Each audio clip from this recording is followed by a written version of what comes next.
میوە فرێش یان گەرم. لە ناوجەرگەی شاری سلەیمانیدا لە شەقامێکی سەرەکی بازاڕدا لە نێو سەدان دوکاندا کە خاوەنەکانیان پیاوەن چەند کچێک دوکانێکی بچووکیان داناوە و سەرقاڵی کارکردنن ڕۆژانە. دەرچوو پەیمانگەم فترەیەکی کەمە لێرە دەستمان کردو بەم کارە. ئەو ئەرکەشمان کەم کردو لەسەر دایک و باوکمان کە خۆمان ئیشکەین خۆمان لەسەر پێەکانی خۆمان بۆستین چکە دایک و باوک هەتا هەتایە بۆ تۆ نامێنن ئەبێت تۆ لە مناڵیەوە فێری ژیان بی فێری مەناعەتی ژیان بیت. ئەم خانمانە بە دروستکردنی شەربەتی فرێشی میوە جۆرا و جۆرەکان و دروستکردنی چەند جۆرێکی شیرینی و خواردنەوەی تر ڕۆژانە سەرنجی چەندین کڕیاریان بەلای دوکانەکەیاندا ڕاکێشاوە. خەڵکی بە ئومێدەوە دەڕوانە کاری ئەم چوار کچە لەم دوکانەدا.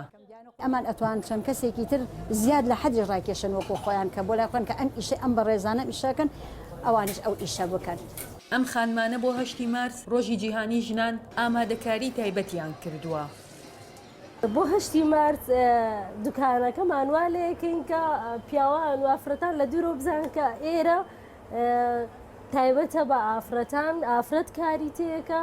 چوار خانم لەم دوکانە بچووکەی دەکەوێتە شەقامی گۆران لە شاری سلەیمانی کار دەکەن و دوان لەوانە خوێندکارن و لە دوای خوێندنیان ڕۆژانە دێنە سەر کار. من فول تایم ئیشەکەم و کە ئیسراحەتێکی زۆر کەمم هەیە بەڵام وا ئەگەر بە جەستە ژیلاک بم بە مێشک مرتاحم چونکە زۆربەی لایەنەکانی ژیانی خۆم پڕ کردوێتەوە. ئەوان ئامانجی گەورەتریشیان هەیە لەم کارایاندا.